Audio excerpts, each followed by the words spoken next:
Hey, folks, just a friendly reminder that all shows on the Madness Comic Network are produced by their individual hosts and in no way reflect the opinions of the network as a whole. The statements in the following broadcast are not necessarily the opinions of the Madness Comic Network, its staff, sponsors, or contributors. This show is rated TVMA, as are all of them and all those other letters. Viewer discretion is highly advised. And, just do what Doc says. Read that again. Peace.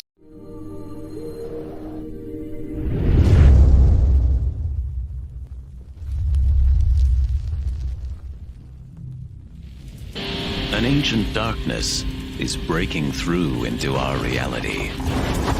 The overlords are coming. They're demons united. They'll stop at nothing to tear our world to shreds. And the only thing that can stop them is the power of metal. You have been chosen by the gods of metal to lead this crusade of finger-shredding fury. You must write the sick riffs, craft the awesome lyrics, find unholy rhythms, and set the heads banging. Show the overlords that their darkness is nothing compared to yours. Gods of Metal is a co-op deck-building game for 1 to 4 players. You and your bandmates must work to create the most powerful band in human history. Find mystical instruments of legend, outlandish costumes to improve your powers, and recruit mascots to help you battle the overlords. Find the power of pure decibels and use them to destroy your enemies by crafting songs that will literally blow their minds. Form a band. Save the world. Gods of Metal. Now on Kickstarter.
Say, give it to me straight, Doctor. I can take it.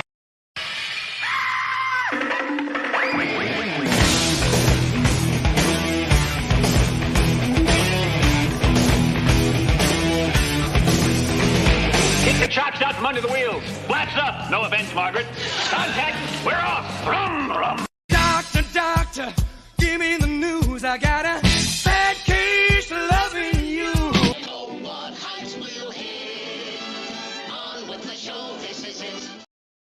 And the doctor is in, boys and girls, filling in for the popster today.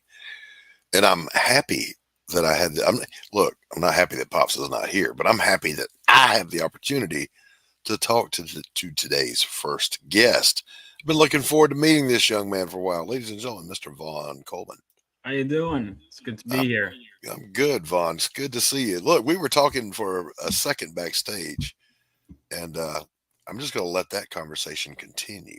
Sounds good to me. Before I do 2 things for me. One, pull your campaign up and be ready to share your screen. You got it. And then the second thing is tell people who you are. So my name is Vaughn Coleman. Is there an echo, by the way? I think it's through your own. I'm not sure. Or is it? Because I hear myself, but. Do you have YouTube open at the same time here, maybe? I don't. It's entirely your fault, Vaughn. Is all I Is can it tell my you. fault? All right, sounds good. It's not happening on this end. Is all I can tell you. Well, so I was like I've been a writer for I guess a while. I mean, not published, but I was always wanting to write. But I started in a screenwriting background, filmmaking background, and I'd liked comics for a while, and I got into it. And you know, when I was in college, I had all these big budget ideas that I would always come up with, and then I was realizing the reality of it all. And then I was seeing what was going on in the indie comics scene, and I was like, "This is great. Let me just do that." And then it was also seeing a lot of IPs, how they could just be taken and done whatever with. And I was like, "Well, I want to own that." And I realize now as I'm creating why most people take the safer route, working for companies, because this is way more work and costs more money, but it has been so worth it. You're right. And all the networking, because I've become my whole marketing branch. It's like you kind of have to become every part of the machine, and that means you're going to mess up a lot, which is why it takes so long. But I think things will move smoother from here on out. And I mean, it takes so long. Look, we don't have a deadline unless we set a deadline, unless we tell people, this day, hard copies in your hand. But I relate. I started in comics back in the 90s when everything was done through FedEx and long distance phone calls. And I was just a penciler, and I'm doing a book a month. And so when I first popped into this world about a year and a half, 2 years ago, coming back to comics, I was like, why are these people taking years to make a comic, man? It don't take that damn long. Boy, was I wrong. Yeah. When you're the writer, the penciler, the inker, the letterer, the everything, it takes a while. Oh, I can't even imagine if I did. I only write and publish, but even still, it's taking a while because it's like all this wrangling. Yes. Keeping the plate spinning. Yeah. But things are going well, though. So. Yeah. We're going to take a look at your campaign here in a minute, but I kind of want folks to get to know you a little bit. Yeah, of course. So you said you've been writing all your life, and fantastic. Yeah. How long has this particular IP been in your brain? Second grade. Since I was in second grade, I've had this idea. It's been brewing for a long time, and it's so nice to see it finally come together, in this way. It really is. It's nice to know that, with all the work I've been doing, I'm glad it's taken this long, because it was a lot more derivative to start with, and it would get more original because I'd have to be. And because I through the years, whether it be through reading comics, because when I started, I came up with the idea, I was mostly watching superhero movies. But as I learned comics, as I learned the medium, as I got into multiple mediums and got exposed to more stories and became more experienced as a writer, the story evolved naturally, and I evolved, and I rewrote this many times, and to the point where the main character's name is different. The name of the series is different. It was originally a series of movies. Now the medium everything is different, but at its core, it's the same. And that meant I really had to hone in on what the core is before kind of expanding back out. What have you been? What have been your big takeaways from the learning process of bringing this from idea genesis to fruition? Everything takes longer than you expect. You have to learn things. You have to be. You have to realize that it's not as simple as just writing it and then it coming in existence. Things cost. It sounds silly, but it's like that things cost money. That things take a lot more time. That it's usually there will be roundabout ways you have to get to doing what you actually want to do. It's not as simple as just sitting, hunkering down and doing the task. I mean, that's one thing, but it's realizing you gotta poke around here. It's also realizing that, okay, there's a balance to be had where your first project isn't going to be your best. And so I kept on, well, this is my issue 1, and I want this to be an ongoing series, so it has to be perfect. And I rewrote it as many times as I did. To the point where I had to go, you got to just stop. You got to stop asking for approval. Because that would be a thing. I was like, I knew all these professionals. I should wait for feedback from all of them and then give it back. And at that point, so I'm waiting for everyone else. And I would go, okay, well, I know these professionals like Billy. Now, Billy Tucci has told me that he didn't really. I've already done more, like, in terms of writing and rewriting. I remember he told me that he just kind of put it out and it was a big hit. So I was like, Mm, okay, I can't keep obsessing. At a certain point, I just got to go for it. And that's right. what I decided on.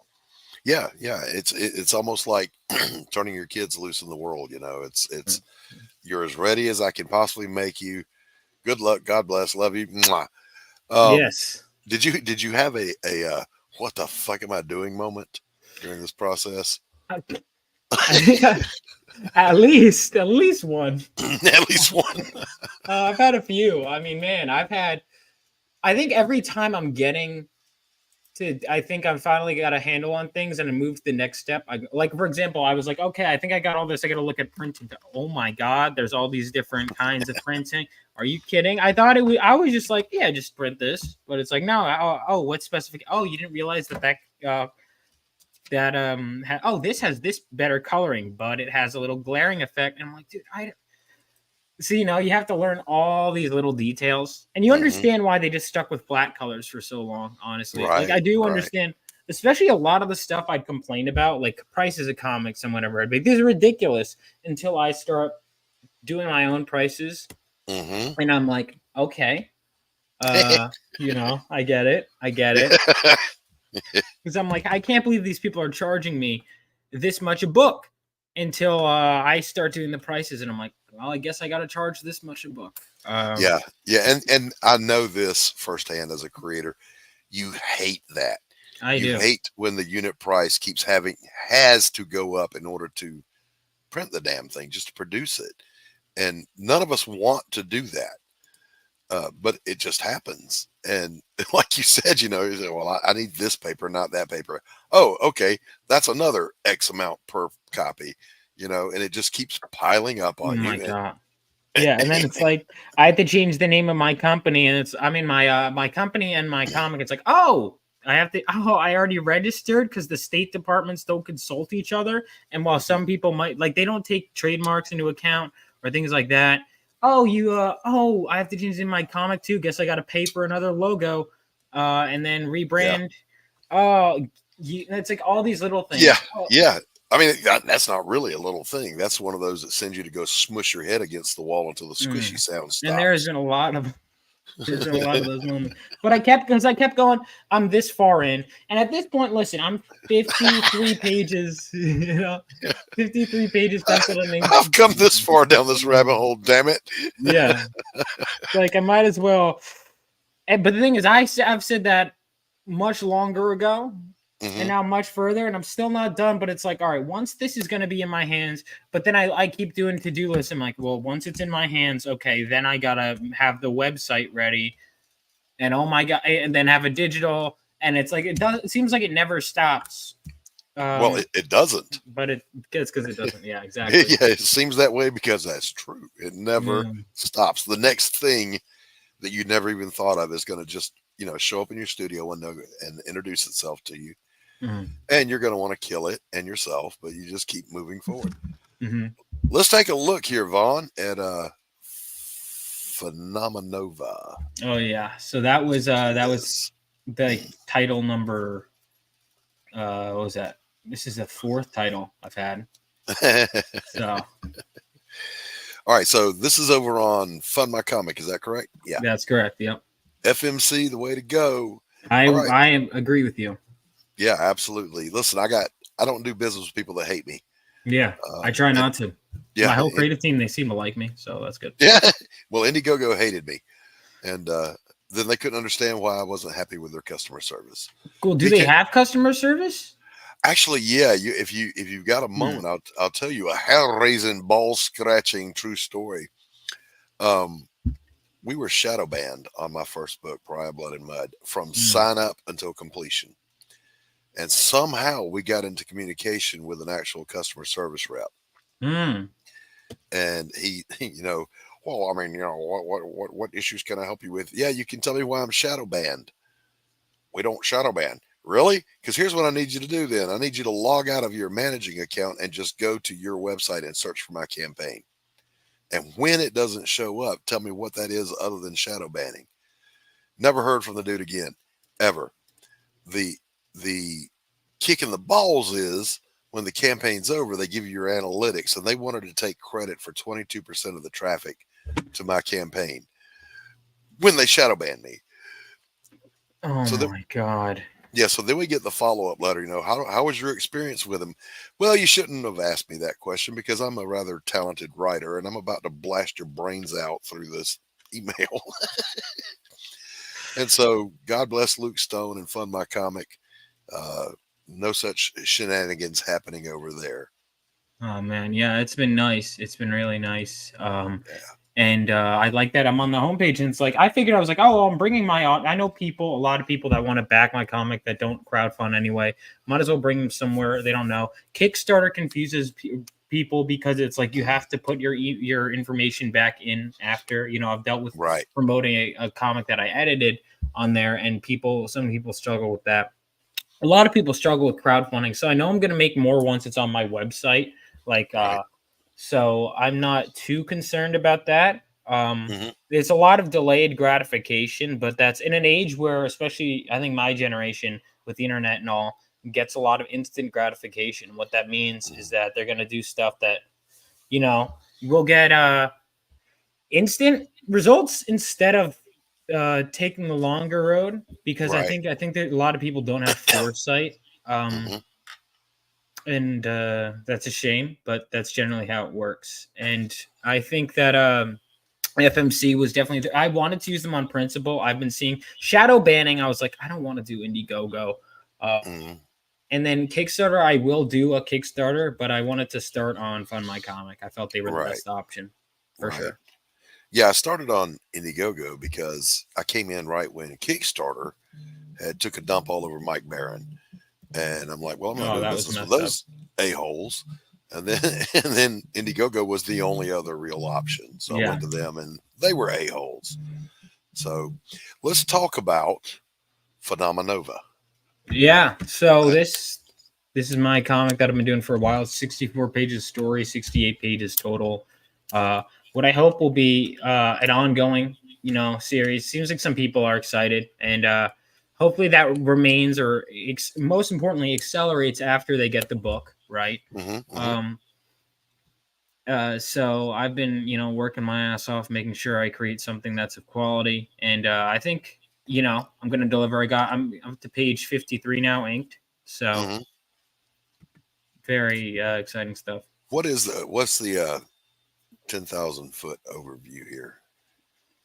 10,000 foot overview. Well, it's it's set 20 years after World War III and follows the idealistic son of a World War III veteran who's struck by lightning while holding a mysterious crystal, and he finds himself awakening with lightning powers and lightning speed, and he decides he wants to become a superhero like the heroes that fought during World War III, which you could see a glimpse of. You see a glimpse of that, and so he dons this makeshift costume, and he decides, this makeshift costume right here, and he decides that he wants to set out on his own and be just like them. But he finds himself in way over his head when he comes face to face with the supervillain at a nuclear reactor that is totally out of his league. So this is going to be issue 1, and what will be an ongoing. It's going to evolve into a team book. He is going to be trained by one of the heroes that fought during World War III.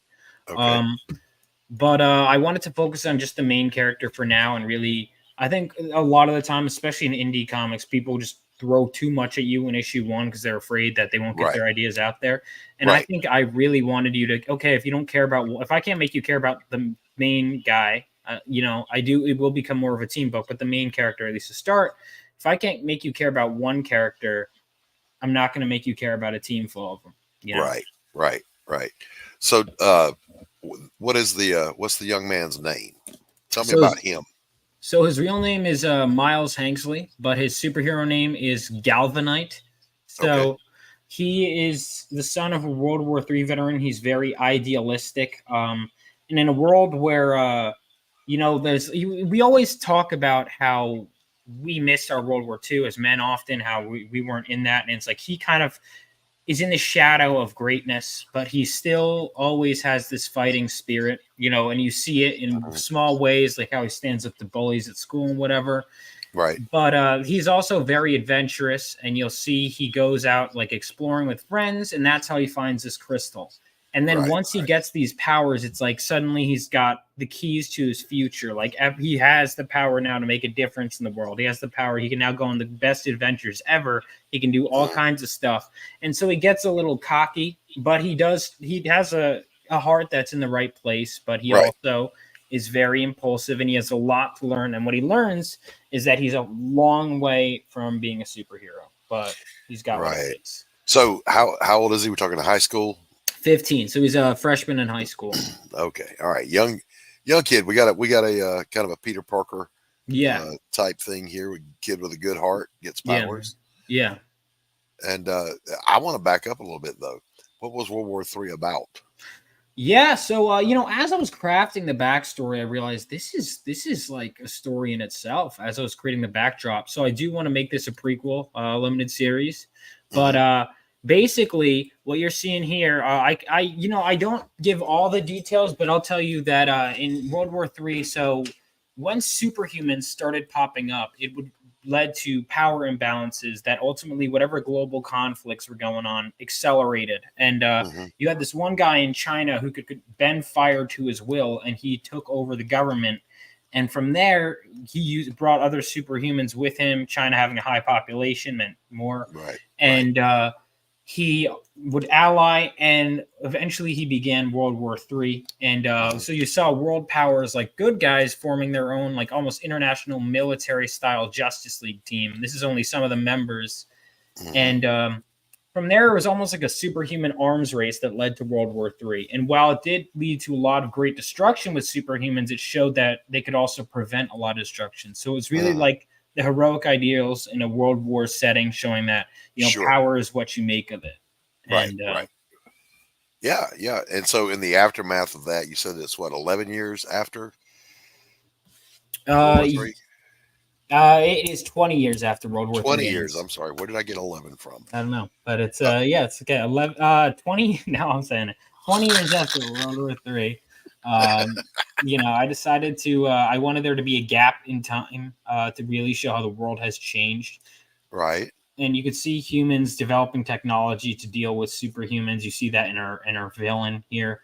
And the humanity kind of has to step up, and so they don't get left behind. Right.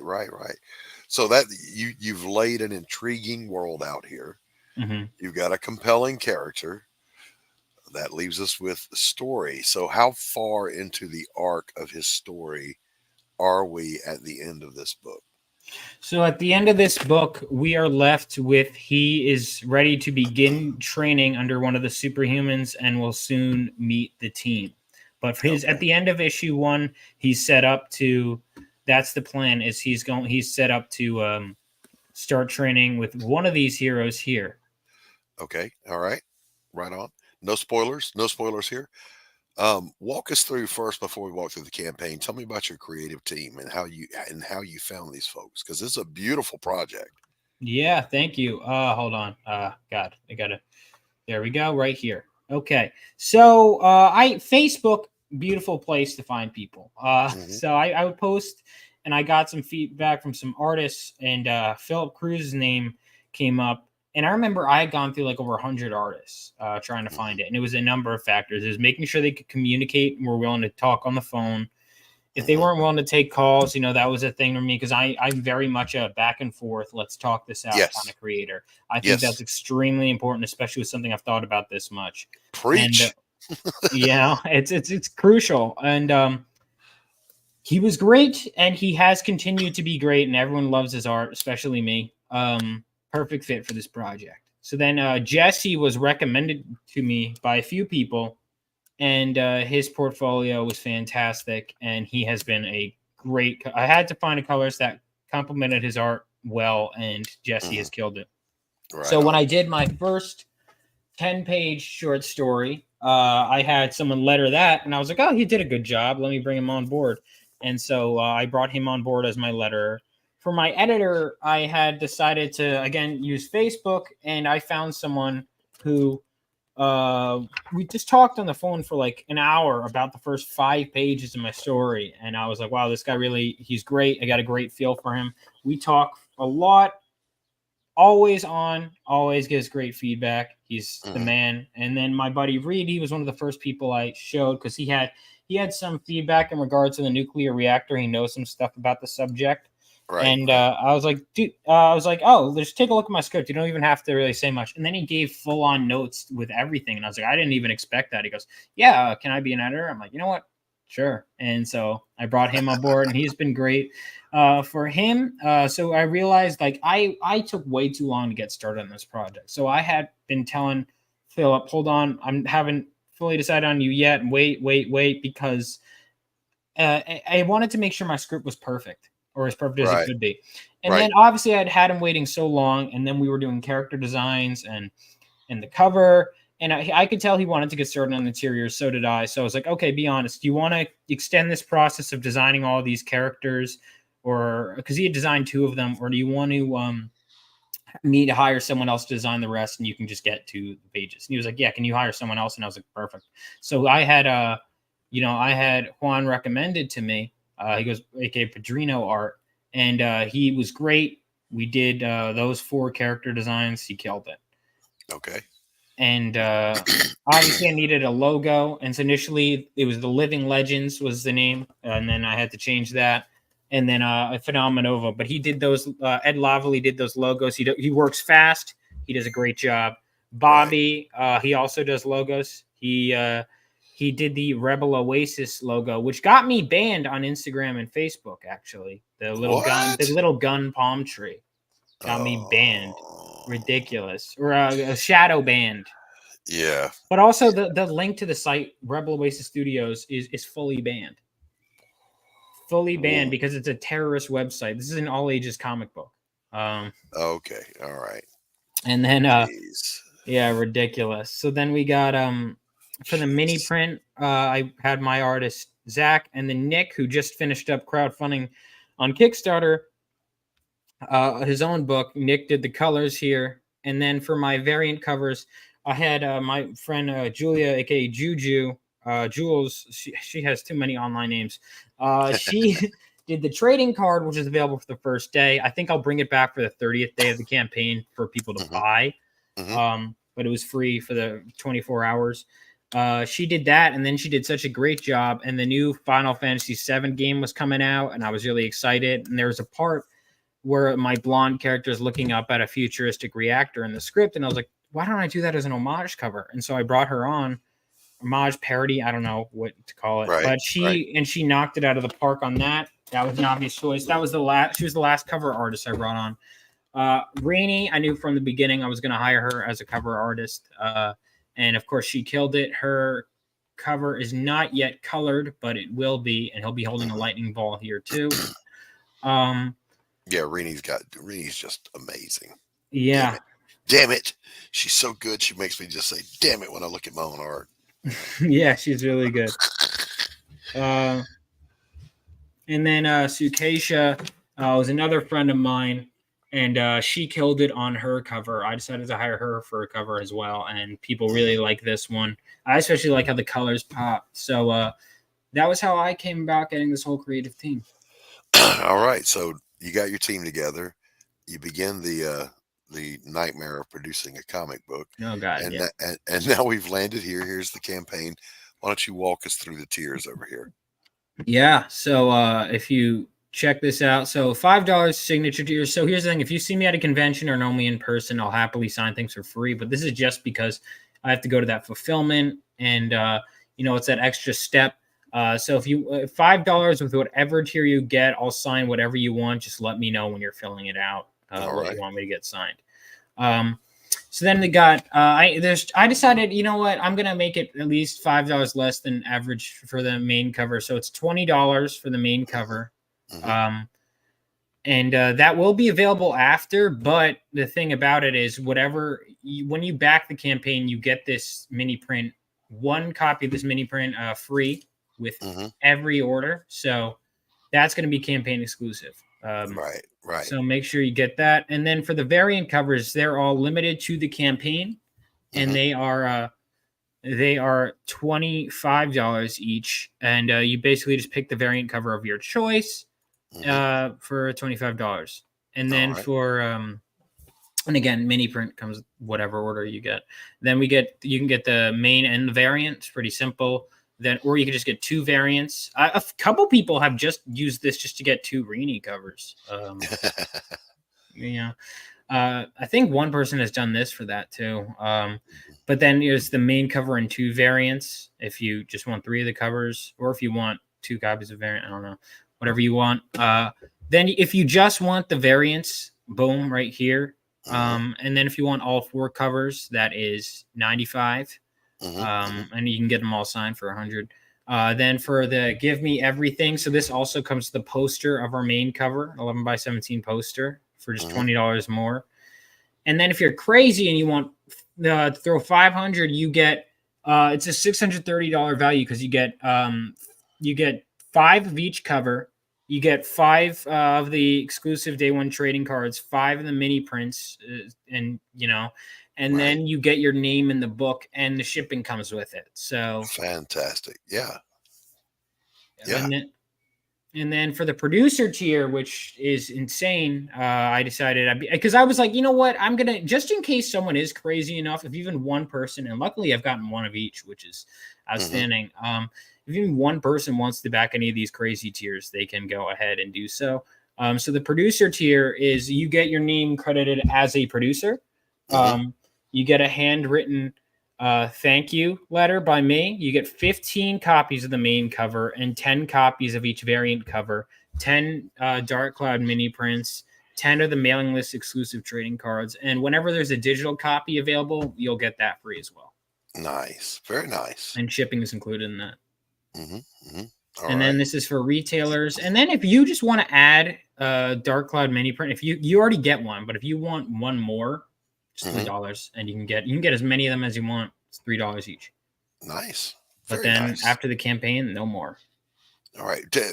Now, my curiosity just hit me when we're down at the bottom down there. Tell me about the photo album on the left with these folks. Yeah. So I decided to dedicate this comic to my dad. So I lost my dad when I was a kid. And I felt that it was kind of a big part in why I got into superheroes was because, I lost them in 9/11, and it was like I needed a sense of justice in the world and male role models and escapism.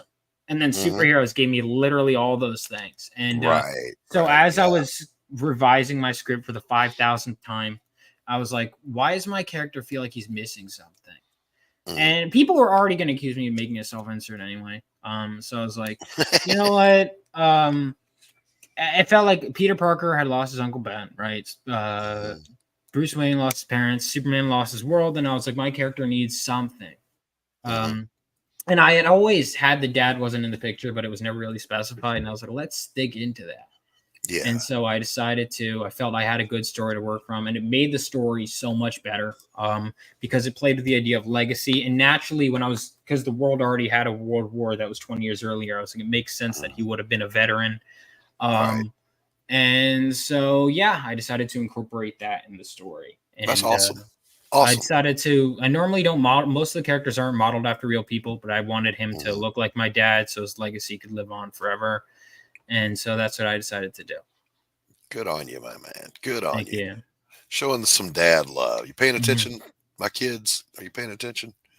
Show dad some love. That's awesome. Love it. So then we've got a fan art contest going on here. Yeah. What in the hell is this all about? So this one, the winner gets included in the book, which is, something, they get their piece included in the book. All you have to do is obviously follow the rules. I shout out everyone who does an art piece. You just use the appropriate hashtag on socials. I'll be checking all of them later.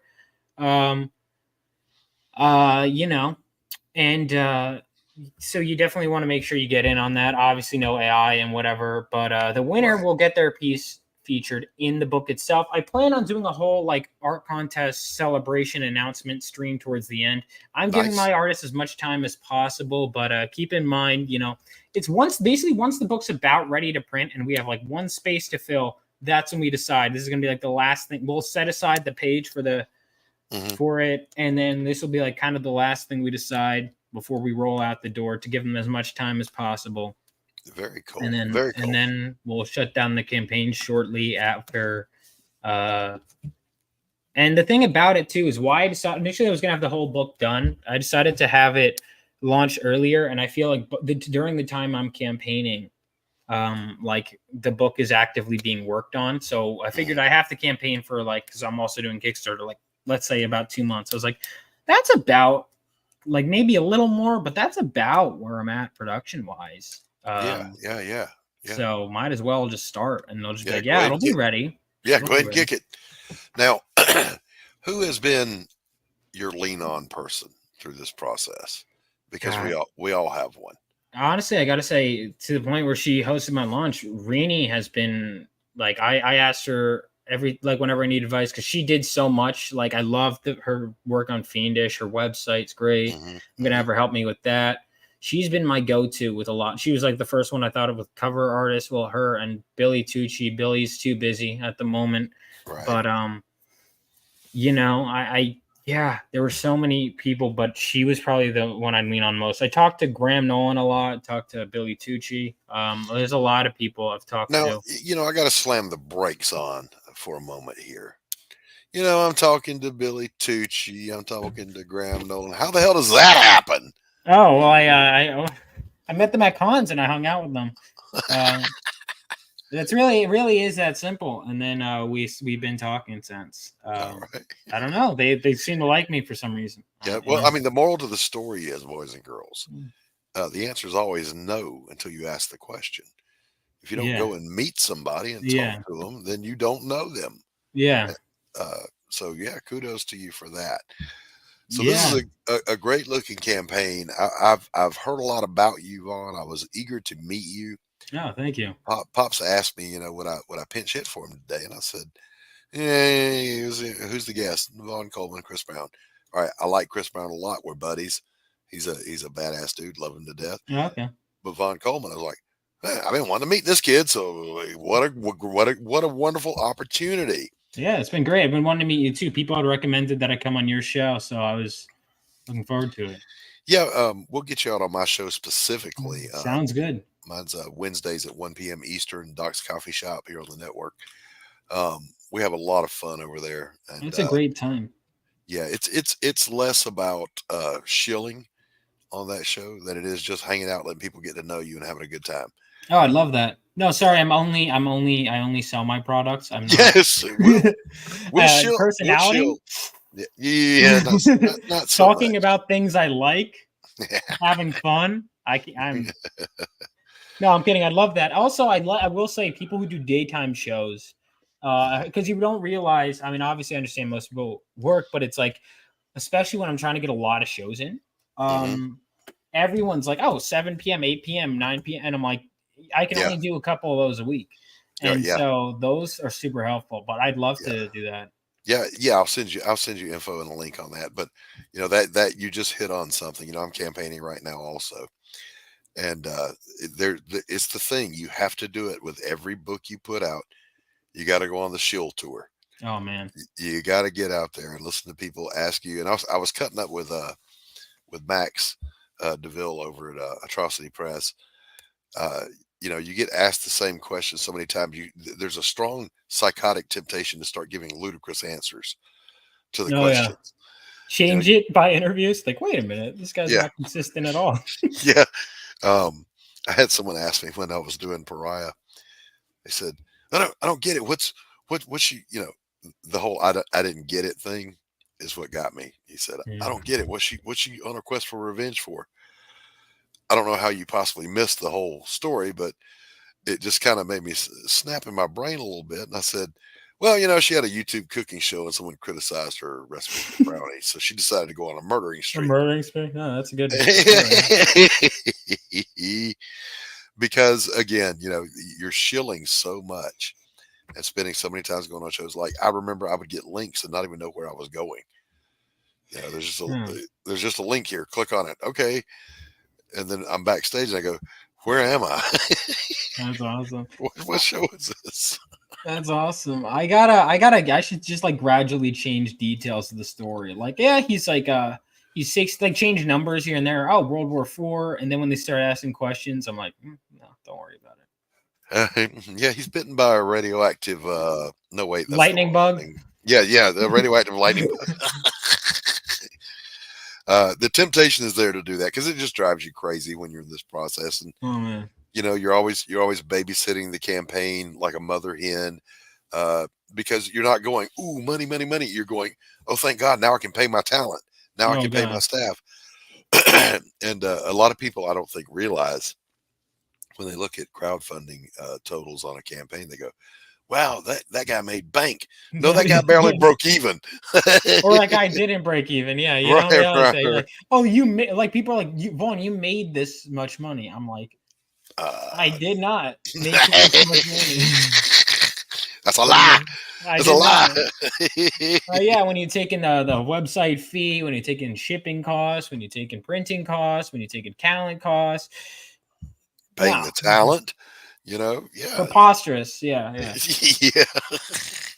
Thank God I didn't do that thing. I was considering early on. I'll say, yeah, we'll do this much, and then I'll promise you guys in the back end. Thank God I just was like, no. That's another thing. Because you can't guarantee your town is going to make X amount of money. You can't, unless you're like some huge name. You can't guarantee it. So, at least for your first project, I'd make sure. If you're an artist, you will save a lot of money. Not time, but you'll save money. The thing is, I was also on the pre-show tour for a long time, so that's why I got a decent launch.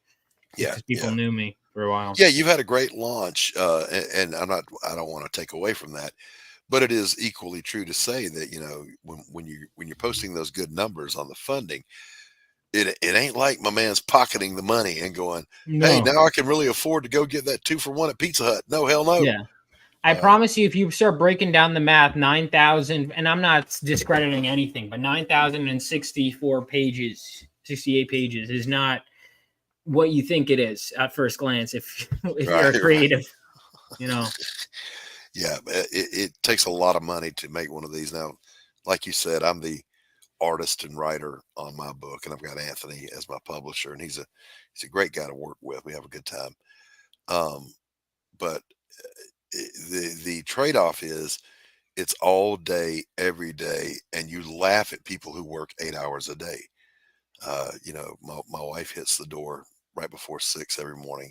By the time she's at the end of the driveway, I've got a cup of coffee, and I'm sitting right here, and I'm working, and I'm sitting here long after she's gone to bed at night. Oh yeah, because it's what you have to do. So I draw for me because I can afford me. Yeah, exactly. You gotta. That's good. Yeah, no, I mean it's all sorts of stuff too. It's another thing is like it was 2:00 today at one point. And I was like, why do I feel like I've done nothing yet? And it's because I was literally messaging people and scheduling shows and checking in on DMs is work. Yeah. It doesn't seem like, because it seems like I'm dicking around on my show and making posts on social media. But dude, even that like funny, which I'm not saying I plan all the funny stuff or whatever. I don't really think I even post that much fun. I went too far, I think, into the shill streams or shilling that but like even then this all boosts, or even just saying, oh, look at what I accomplished here, that is still work. It's work. And one of the things I run up against, because despite my immense sex appeal and swagger, I'm a very humble person. Mm-hmm. So constantly posting my campaign out on social media, I'm like, they've seen it by now. If they haven't backed it yet, they're not going to back it. Don't keep doing that. No, you have to keep doing it. No, yeah, that's not true at all. I know, like, I can name so many people that have said, yeah, Vaughn, I'll back you. Mm-hmm, mm-hmm. And I know, and so many people that are like, yeah, I just got to figure it out. I'm like, all right, I got to walk them through the thing, which I know it sounds like I'm bitching, but then it's like, dude, I'm getting money. Shut up. All right. Right. If they're willing to learn this. Yeah. But it is that thing, like you said, you've got to be present on social media. People have to know you, mm-hmm. because they're not really backing your book when you first pop up. No, right. They're backing you. And then they get your product. They go, oh, okay, this guy makes a good product. So now I'll back him and his product. That's where you want to be. And, you're certainly getting there. I mean, you kicked down the door and announced your presence, mm-hmm. both testicles thrown over your shoulders. Arr, I'm here. I have this book. You will love me. And it looks amazing. It looks great. Yeah, I mean, that was my goal, man. I wanted to make sure that people knew, and that's the thing too. Is like, okay, people can like me all they want, but it's like, at the end of the day, maybe they'll pity buy a second book if they don't like the first. But then after a while, I don't want newsflash. I don't want I'll take the money, but I don't want pity readers, or people that are just down to support me. I understand the first book objectively, I haven't proven anything, right? Because I haven't. My artists have. I've pitched that I've shown that I can pitch a book, but okay, can I sell it? And can I sell the next one? The next campaign is what I'm looking to see who comes back, right? Is what's important. That's why the main reason I worked my ass off on the first story isn't just for sales reasons. It was because I wanted it to be that good, right? Right. Like a lot of these people would have bought it. Thank God they didn't, in my opinion. Because even though some people did like earlier drafts, they needed work. And I am so glad that I revised as many times as I did. But it was like making sure that, okay, by the time they get the product, that they may have just been, even if some of the people that may have just been backing to support me, may have been like, hold on a second, I want more. That was right. Exactly right. It's the old saying, I've been doing art for well over 40 years now. And it's always, your mother can tell you you're great. Okay. You've got that covered. I don't need that. I want people to actually look at the art and go, ooh, I like this. I got to come out my pocket for this. I want to spend my time in this art, in this project. Those are the people you want. And again, you're not disparaging the people that just back you because they like you or they love you or whatever. But you really want those people you win over just on the merit of the work by itself. Right. Exactly. Yeah. All right. I'm going to play a commercial or two here while we see what's going on with Chris, see if he's around. Don't go anywhere, Vaughn. We're not done talking yet, buddy. Sounds good. Look, I was being all slick and I didn't even have the commercial ready to go. It's okay. I'll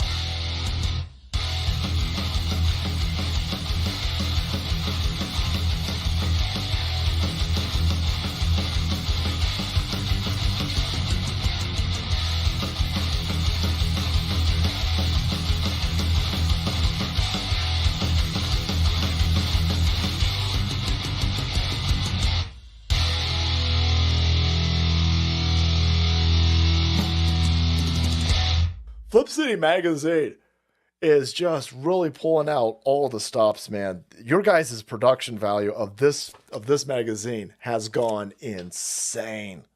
I mean, look at that. I mean, I remember when you guys, it was black and white. Even when it was black and white, I thought your quality was great. But damn, they just really stepping it up a notch. Look at this. James Corbett, boys. James Corbett. Genuinely cutting. But also funny and obviously just chaotic and very fun. I love Flip City. It has brought new types of badassery and integrity to the print medium.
Glamorized and embraced by Hollywood, feared in the underworld, Benjamin Bugsy Siegel was one of the most powerful men in America.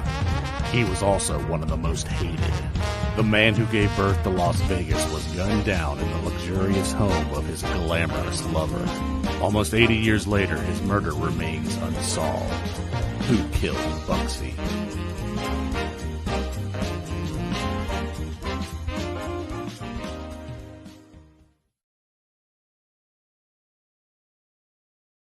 Hey, we're back on the podcast that won't rust, bust, collect dust, kink, stink, turn pink, or rattle. It seems a rainy season for 90 days, or you might have gladly refunded. Talking to Vaughn Coleman. Vaughn, how old a fella are you?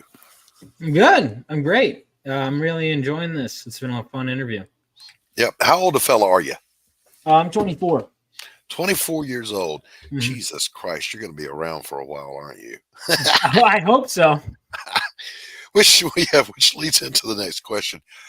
What's next for you? Because what people may not know, you're a writer, you're a filmmaker, you say you're an actor. Have you been in something we might have seen? No. Student films mostly. No, I haven't really gone all out on acting. I should. I've always been more in the production side, but I've always loved acting and acted, but I never went on it full time or full force. But I acted a lot. I remember especially in my student films, it was me and all my sweet mates, and they would always be casting me in everything. And, I enjoyed it for that reason. Right on, right on. So, in other words, very creative person. Creativity finds a way. So, what's next for you? I know that this is a sorry, I just got a message. Chris is on his way in. I know that you've got this as an ongoing series that you want to be doing. Do you have any idea? Is it a closed-ended series? It's going to be 3 and done, 10 and done? Oh, it's going to be for the foreseeable future. I plan on doing this series, until, I have loads of ideas. So I'd love to keep doing it and seeing where it goes. I think that's my plan is, I think like what really sold me on comics was like Claremont's run, the idea that he kept going and going into the next and the next and the next and building up some stuff on the side, and really expanding that. And that's what I wanted to do here. Yeah. And, Chris Claremont was big that way in that the longer he ran on the X-Men, just the richer the whole tapestry became. Yeah. Of everything around it. Every ancillary book kind of had to come in line with that. He's like, oh my God, man, this guy's creating not just a world, he's creating a universe here. Yeah, within that universe, he like had his own. And I'm close to the end of his run. I keep getting distracted by work and other stuff, and now I have a bunch of indie books that I keep backing. Which I'm not complaining, but I have a lot of stuff. But I do need to hunker down and finish his run. But I've read most of it, and I love it. Like I got Magipore Nights was the last issue I read, 268. But I mean, I love his work, and it inspired me, and I want to do something like that. And the difference is I'm not going to be screwed over by editors or the corporation. Right. So that's the beauty of being independent. Yeah. Nobody is going to tell me what to do with my IP. Damn Thank right. you very much. I own this bitch. If I want to drive it in a ditch, I'll drive it in a ditch. If I want it to fly, it'll fly. Exactly. And that again, though, that's the risk we run.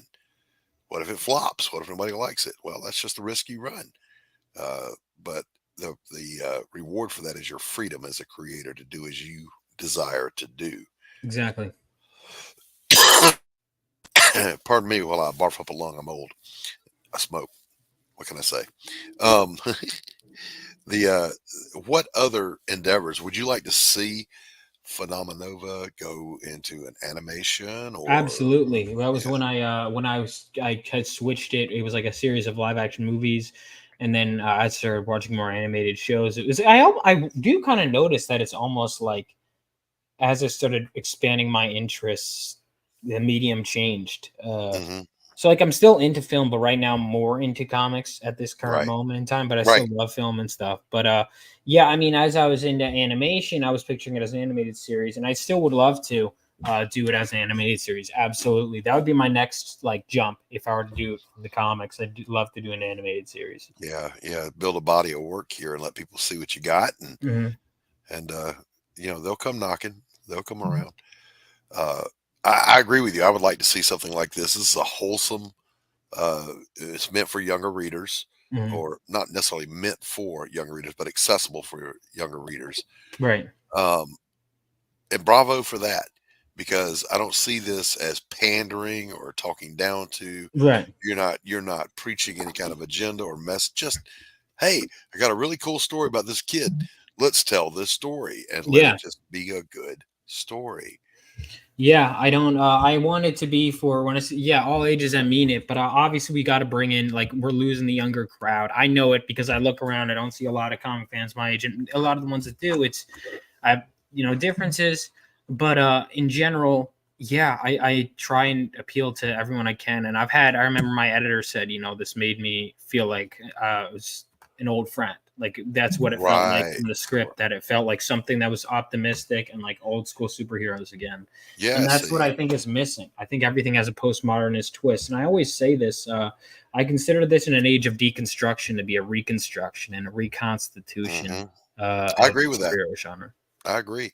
I think that the extremes that the mainstream, the big two, have pushed their agenda has caused a huge backlash of people just wanting good stories.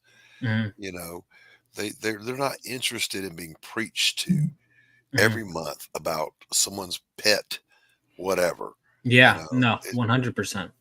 Let's just make good product here. And I think there's been a big resurgence of that. My book is noir. And even though it has modern technology, it's set in the aesthetics of the 1940s. And, the men wore hats and ties and coats when they went out in public. The cars were just sexy as hell. And that's really seems to be resonating with people more so than I thought it would. There's like a hunger for that throwback to when men were men and the women were grateful. I think that's why when I was in film school, it was really interesting because it was like everyone was kind of going, we have to look at these old films, but they're problematic whenever. And I was like, wow, I like these. Yeah. And it was funny. Yeah, that's the word I heard a lot in college. I hate that word. Oh, me too. Me too. Problematic translates into, hey, this shit's really good. Yeah. Really good, but we have to pretend like it's not. And I was like, I'll make stuff that's, in fact, the first comic book idea I ever came up with, I was like, all right, what's all the stuff that I'm not allowed to do? Okay, she's this hot white chick with a gun who loves America and shows off her nice tits. All right, boom. That was my first idea. And then I ended up turning it into a good story, and I hope to do a full book of that. So that would be another IP, a different universe than this. It wouldn't be superhero. I'd love to do like a futuristic Western. But it was like, I'd get into the stuff.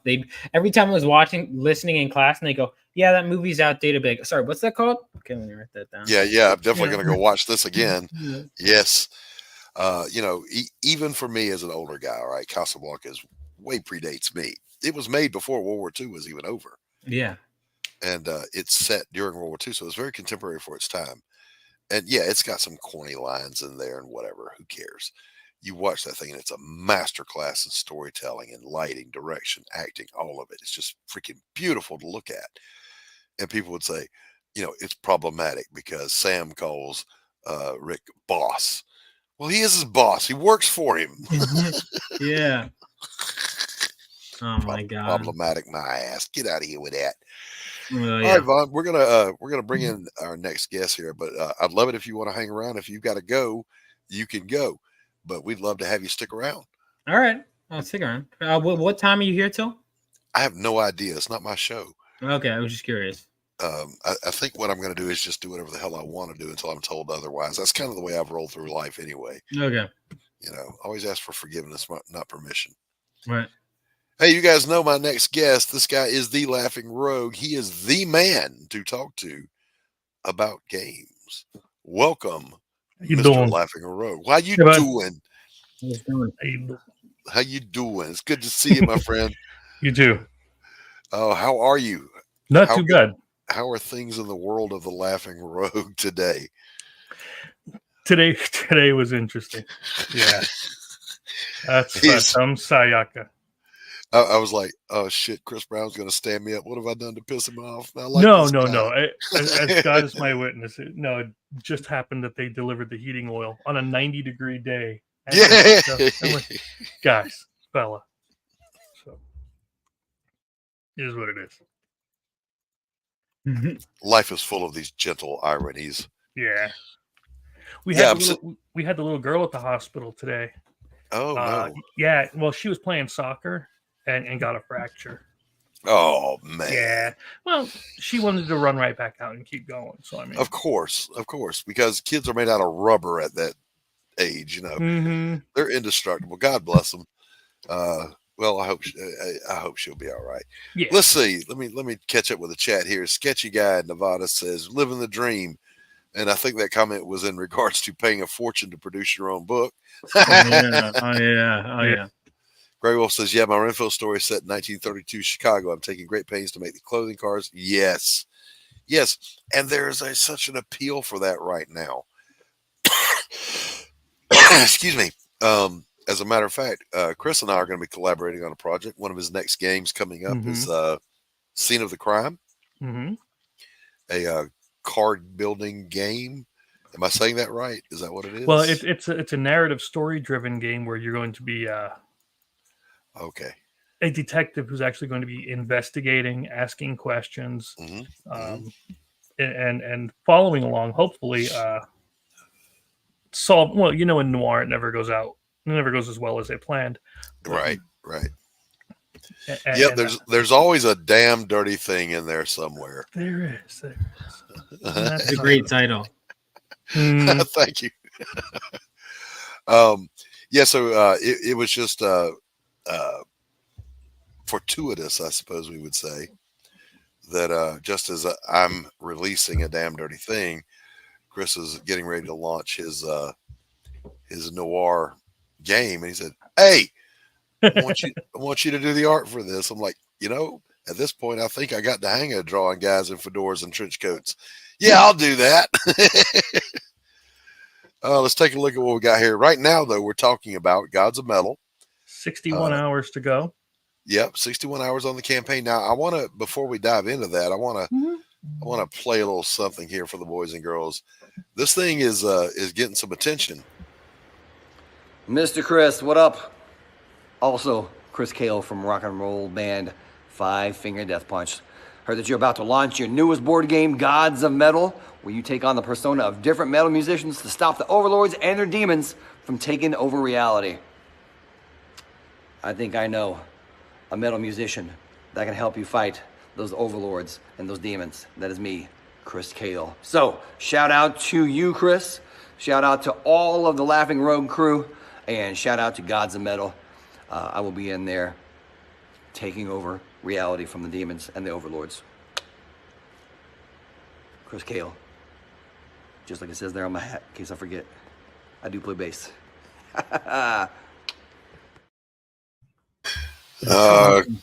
Christgau just leaning into the bass player tropes. Listen, I'm a bass player, Chris. And we all know the bass player is always the smartest guy in the band. Always. All right, Chris, we've already played your trailer at the top of the show. We're going to play it again after we walk through the campaign here. Sure. Why don't you tell people about the campaign and walk us through this thing here? I'm so sorry. Before I do that, I just want to say I have to head out for a bit, but thank you so much for having me. Vaughn, it was great to meet you. I Chris, enjoyed it very much. And we'll get you out on the coffee shop here pretty soon. Oh, yeah. Sounds good. Thank you, guys. Bye. All right. Thank you, buddy. Chris, talk to me. What's up? Now I feel like it's just us hanging out because we do this all the time. Yeah. Walk us through this damn thing, will you? Sure. As we know, this is what's in the box? What's in the box? So for the $20, you're going to get the base game. That's the one that has the rule book, the tokens, everything. It has a bunch of different bands, all of your starting decks, 12 different overlords for you to play against. A lot of minions, songs that you can play, tons of metal deck cards, and it's what you need in order to start the game, in order to get playing. Right. Eternal Vigilance is the expansion that we added because, I wanted more cards, and I thought if I'm going to print them for myself, I might as well see if I can't sell some. Right. Pretty much where that was. Yeah. And we have Holy Cannibal. We have Haunted Trader. We have Chrisgau, of course. We also added the new band, The Art of Deception, who's a local band in my area. So All right. we have them in there. So we have, 4 because we unlocked Gore Titan. So we have four new bands in here. Play around with a couple of new overlords, demons, some more song cards, and metal cards. Okay. And what you're doing is you're trying to craft the greatest heavy metal song and build up the power on your instruments. We call it decibels, which you know. And as soon as the song is complete with a beginning, a middle, and an end, let me see if I can't find that some bitch right there. No, it's in there somewhere. But then there we go. Then all of your decibels that you've built up actually get played, and you deal that in damage to the overlords. And that's how you injure them. Most of them, anyway, is by building up the power of metal and playing the song. Right. Now, is there an evil overlord that's like Taylor Swift? No, I haven't. I mean, I have Satan, and that's about as close as we get to or Praetos is the zombie horde one. So, I mean, she does have a few followers, I heard. Yeah. No, I just thought it'd be funny if it was just these bubblegum pop stars. Yeah. That the metalheads have to go out and slay with their righteous bar chords and their 4/4 time drum beat. Right. Yeah. So this is awesome. So the expansion pack gives us 2 more overlords, which is basically 2 more foes for you to conquer. 2 more of the main ones. Yep. 2 more of the mains, and 6 more of their henchman class. Yeah. Is that correct? Yeah, that's their demons. They're their henchmen. 3 song cards, a new beginning, a middle, and an end. Okay. Now what are the song cards? Tell me about those. Sure. Let me bring them up quick. Okay. But in the meantime, while I'm doing that, because it takes me just a second to get in there, you can. I have the base game in stock. It's here. So I mean that's going to come out no matter what. Of course, this is already funded, and the only thing I need to wait on is to get the expansion packs in. And as soon as I get the expansion packs in, I'm going to box them, ship them, and send them out. There you go. I'm probably going to use RJ. There you go. Because he was able to get me a heck of a good deal on overseas shipping. Yes. God bless RJ. Yeah, he's a good dude. All so right, yeah, here we go. Yeah, and this I give them names, because something that sounds like it would be the beginning of a song name, and then I'll put some lyrics in. The lyrics are flavor, but then there's a target on the beginning card, and the target says what's going to happen on the middle card. So you'll look at the target. So that one was current player. So current player does this. But then again, and then there's the middle card. And then finally, the end is a special bonus for everybody. So this song was disease is forced upon the treasure, right? But it could be, God, I have 10 different beginnings, 10 different middles, 10 different ends, and they all match and line up, and they have their own. I've had people singing the lyrics, and it's kind of right. Yeah, pretty cool. But at the same time, I'm like, I feel like I'm corny and making it. I like it. I like the concept. I like everything about this, and I like metal. Yeah, I know the sheet music is not. Yes, it's accurate. I get don't that. write in with your comments about what the sheet music is. We get it. It's pretty. That's what that was. That's for. right. That's right. It's just eye candy. Yeah. Yeah. No, I completely understand. Never mind that it's Milli Vanilli. Nobody asked. Okay. You can all blame it on the rain. Yeah. Hey, there's no lip syncing here, pal. This is metal. That's right. We're not playing, or we're not fucking around here. Let's see if I can't. I'm going to hide these. Stop the screen. Present, share, window, blah, blah. There we go. These are some of the new demons that we have. This one could have been Taylor Swift. Quite possibly, yes. Quite yes. possible. She is a harpy. Mm-hmm. Or that one. Okay, all right. Aurobus. Yep. Yeah, and what I actually went out like to the what the heck is the book come out? You know me, names are terrible, but it's Demonica Infernicus or something like that. The Book of Demons, and I found all the names and the descriptions, and I tried to get them as close as possible. So which brings up an interesting question, Chris. Mm-hmm. You're at home and you're researching this stuff, and your wife or your kids walk in on you. It's like, no, really, Daddy's okay. Daddy hasn't gone over to the dark side, and planning on doing human sacrifice. I'm just researching a game. Mm-hmm. Yeah, after Slaughterville and stuff, they're pretty much used to it. In fact, literally, I have. Let me just pull this right here. I have Call of Cthulhu's Mansions of Madness book right here on the table with me. So yeah, they're kind of used to this by now. All right. These look great. Who did the art for these? It was stock actually. Oh, okay. Yeah, from Adobe Stock. Yeah, okay. But I do have the girl that does the art for Magic the Gathering. And she's the one that did the other one, so that's why I always say placeholder art. Right. Same thing with the noir stuff. That's just placeholder until I get it. Until I get it done. Get a real artist on that stuff. Yeah. All right, so the campaign is currently funded. Oh yeah, sitting at. I don't remember how it's only about $500, but we got 31 backers. And sure, we'd like more, but it is what it is. I understand metal's a very niche genre, especially in the realm of gaming. People have told me, like, if you made this bards or fantasy, it'd sell better. I'm like, that's not what the hell I want. I don't care. This is what I wanted to do. Damn this is what I paid for the first game, all the copies out of pocket, because I wanted the damn thing. Yeah. And again, if I sell it, that's a bonus. All right, so which brings up another question, or rather, I should say, a discussion. Metal, of course, has evolved, shall we say? Mm-hmm. I'm from the old metal. Not hard rock, but when it actually became metal. Late 70s, early 80s. We're talking Dio, Ozzy when he left Sabbath. Sabbath counts. Well, yeah, I would say. Iron Maiden, Judas Priest even. That was melodic, powerful voices, shredders on guitar, guys who climbed inside their drum kit, not sat down behind one. That was metal to me.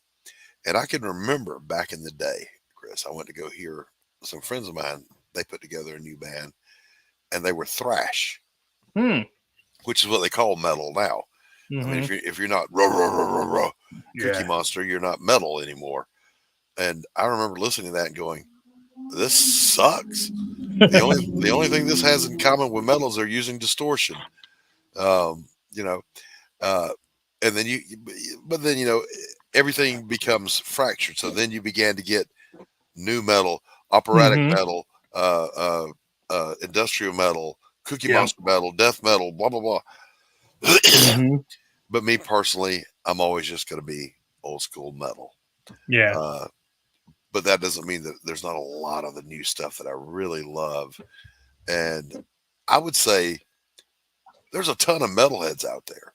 And I would even venture to say there's a lot of metalheads that probably go into their local comic book store every week.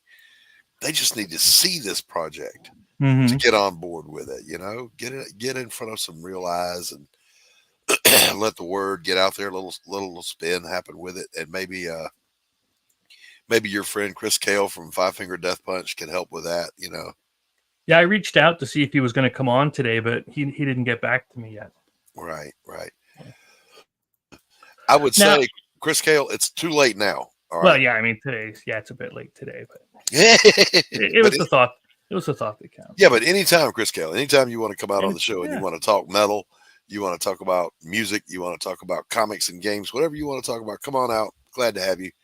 I'm a very approachable host. Don't let my fame, don't let my celebrity deter you from reaching out. All right. I grew up with I guess the best way to call them are hippie parents. Mm-hmm. They were going to name me Moonbeam, for God's sakes. Oh my God! Yeah, I would. That would be legal Menendez right there. You know what I mean? Yeah. I think you can get away with that, especially since it's now the governor of California was Moonbeam Brown, and I'm like, you know. But Corissa, send me messages later. But I grew up with things like, again, Zeppelin with Ozzy and all Kiss. Of course, Kiss was one of my first Christmas gifts because it was a Kiss record player. Mm-hmm. It was plastic and it was, for kids. But back then, you could. And since then, I grew up through the 80s. And one of my favorites of all time was Guns N' Roses. Now, you were talking about the different styles of metal. They call hard them rock. Glam metal. Yes, that's what I would call them. They are not glam. Mm-hmm. They were not trying to be pretty.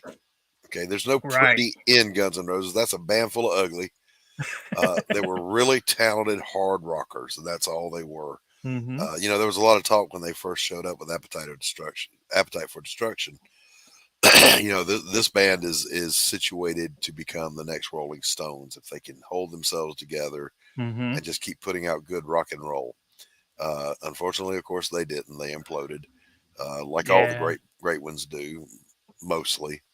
But no, I wouldn't call them glam. I wouldn't even call them metal because they're not. As a matter of fact, I consider musicianship, or I should say, virtuosity, to be a requirement to be metal. And I heard Slash try to play the Randy Rhoads solo for Crazy Train, and it was heartbreakingly bad. Oh, really? Yeah, you can look it up, Slash and Crazy Train. And yeah, it'll break your heart because Slash is very good at what he does, but what he does is not metal. Mm-hmm. Just my opinion. Come at me. I have that set up for later. Yeah. Definitely watch it. And they played in front of Ozzy. Yeah, I can see him there. Yeah, it's a little. I was like, oh, this ought to be interesting because I've heard lots of bands do covers of the greats, and I've heard a lot of them, and some of them are really good. This ain't one of them. I heard Heart cover Stairway to Heaven at Led Zeppelin's indoctrination to the Rock and Roll Hall of Fame. Yeah. Amazing. Likewise, I heard Pearl Jam, Rain Over Me by The Who. Cover that. Holy cow, I wasn't even a fan of Eddie Vedder till I heard that. Really? And it blew me away. I was like, that was freaking amazing. So yeah, it's good. There's some good stuff out there. Definitely. I've never been to a concert, by the way. Oh, wow. Nothing. Never. I have been to a handful. Probably the best shows I've been to. Dio. I saw the what was it? The Shout at the Moon or Bark at the Devil tour with Motley Crue and Ozzy. Was a really good show. That's before Motley Crue turned pink and lost their minds. When they were heavy as hell, I liked them. I've seen Kiss several times. I've seen Dio. I've seen Iron Maiden. Probably the best show I've seen was Dio's Sacred Heart. The dude just brings it live like nobody else. That's not to say there aren't a lot of great live bands, but Dio was just, it was just amazing. It wasn't, is he as good live as he was on the album? It's how much better live is he than he was on the album? Holy cow. Wow. Yep. The only thing you don't like is getting crushed by a bunch of sweaty metalheads. Get off me. You smell bad. Well, in school, it was me. God bless him. His name was Mike. I won't say his last name. He was killed in my senior year. He was driving at a car accident. And there was Leroy. Yeah, I knew a guy named Leroy in a redneck town. He died too in a real bad motorcycle accident. But we used to always, it was the three of us and this little, swear to God, if he was 5 foot, he was 6.5 feet. You know what I mean? Right. Little redheaded kid named Heath. we used to always do the mosh pit stuff in the freaking gymnasium. Yeah. It was just us four jumping off the bleachers just doing the dumbness. But we were having fun. Absolutely. We didn't. Absolutely. That's what metal's always been about, is have a good time, pump your fist, bang your head, have a good time, and fuck everybody if they don't like it. That was the little twist on the end of it all. All right. So when does this campaign wrap for you, Chris? It's telling me 60 hours to go. Okay. All right. Yeah. Are we going to do a closeout for you? I don't know if that was the plan. Again, it wasn't anything official, and I was waiting to see if Mr. Cale would respond and get back and see if he was going to be able to come in and do something with us. But I haven't heard back, so I don't think we set up anything official. Okay, all right. If you do, make sure you let me know so we can share it out. Absolutely. And if 60 hours is getting pretty darn close to to the coffee shop on Wednesday. So these are the cards you'll be redoing. I tried to design it so that it looked like an old case file. Right. So this way you have the card information here. Looks like the oh my god, Dymo. You know what I'm talking about? The label maker. Yeah. We put that here, and then this is just Polaroids with this middle section cut out for the PNG style. Right. The old pen, a pack of smokes. Hell yeah. I like. And that's because you were asking about whether it was going to be sequential or not. And this is pretty much what it's mainly going to be, is cards and things. Okay. All right. Yeah. Hell yeah. I can't wait to do that. That'll be fun. I'm pretty psyched. I've been working on it for years. That'll be interesting. And by the way, when we're working on this, never hesitate to go, I don't like this. It sucks. Do it over. I don't have a problem. I don't have a problem with that. I don't have any problem with that whatsoever. Okay, we're gonna. I'm not going to be that. Says Pops. I won't be rude about it. I'm like, hey, I think we can listen, mother. Be rude. Doesn't hurt my feelings one bit. That's a lie. I'm very fragile and delicate, as you can tell. I'm looking forward to doing every bit of it. All right, we're going to wrap this show up for the evening. You've been watching the Monday Madness. We had Vaughn Coleman come on out. We got Chris Brown from Laughing Road. He was a cool kid. He seemed like a good dude. We can rest well. The future of comics is in good hands. As I cough myself to death. All right, boys and girls, we're going to play a couple more ads and we're going to bounce on out here. I want to thank the chat for hanging out with us. Thank you, Chris. As always, brother, always great hanging out with you. I won't make deliveries during showtime, I promise. Let's see. What do I need to play to get us out of here? Here we go. Jazz hands.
The future. The final frontier.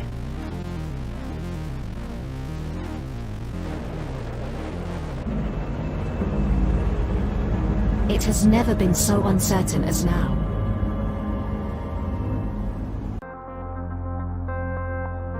AI, VR, haptic wear, nanotechnology, mass destruction with a remote click.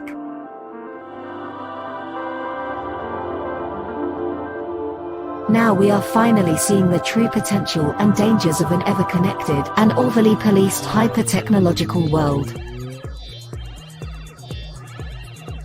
Have we finally become the architect of our own demise?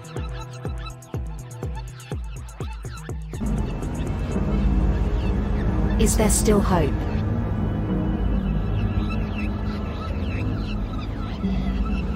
Welcome to the future.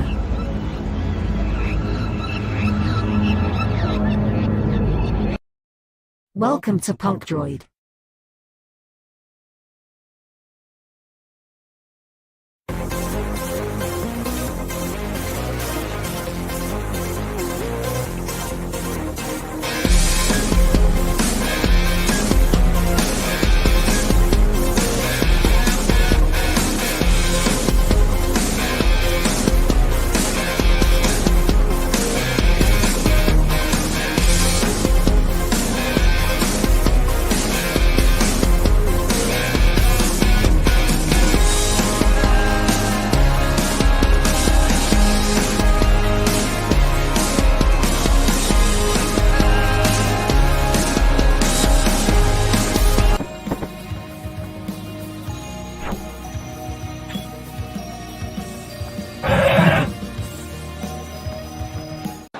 Look, I don't mean to be rude, but I'm tired of talking to you.